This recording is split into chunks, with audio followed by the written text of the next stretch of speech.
be true to your music. Don't, I think when record companies try to mold acts, I mean, it's one thing to develop an act and help them find their genius, but uh, I think artists have to. I always felt very successful accomplishing something if I put two artists together and then I shut the door and left. Magic will happen.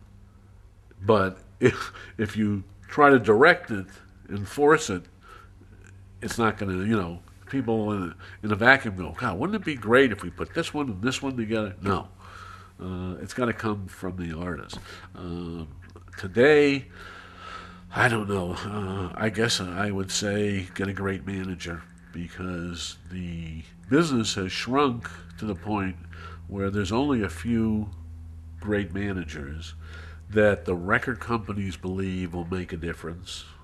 And a great manager knows how not to be lied to by a record company.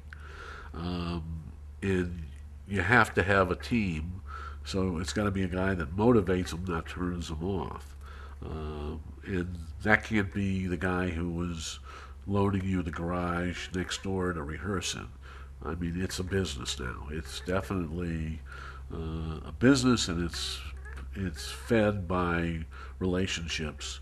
If you know the local people at radio, I mean, everybody has two businesses. Everybody, no matter what walk of life you're from, I believe has two businesses. Their own, if you're a plumber, that's their business, and show business.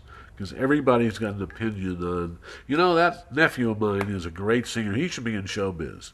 And whether they're acting or whatever it is, people always inject their critique and say, you should. Everybody who's been on American Idol who you cringe with, some relative or somebody has said, "You got talent, boy. You should get on that TV show." So you got to believe in yourself, and then you got to get a manager who's going to make other people believe in you, and he's got to believe in himself.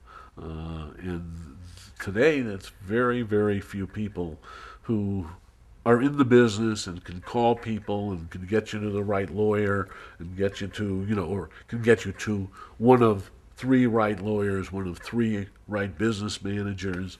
I can give you chapter after chapter of artists who have made fortunes and are broke today because their business manager didn't do things right, or they didn't allow them to do things right, and invested on, wasted, thought it would never end, and kept spending, and all of a sudden, when it slowed down, they can't, keep their way of life, so they sold their publishing to keep their way of life for another 2 years, and now they don't have any assets or any income stream. So it's sophisticated. It definitely has made progress in becoming a real business. Now it's got to make some inroads to go back to making itself a little more artistry.